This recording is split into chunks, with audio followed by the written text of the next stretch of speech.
Hello everybody and welcome. In this video I'm going to answer the question: is the application for your headphones JBL TUNE 770 available on your Android device?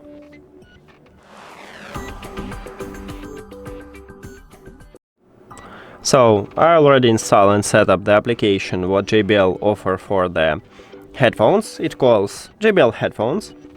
If we open this application, we can check the list with supported devices. You need to click at the plus if you want to check it also.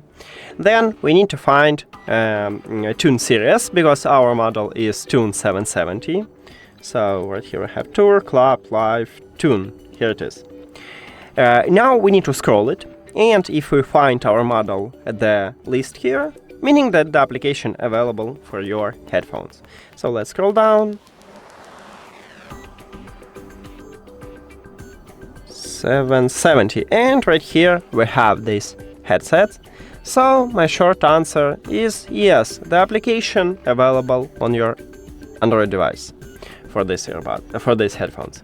That's it. If you don't know how to install and set up the application or how to add these headphones to the app, you can check videos at this channel.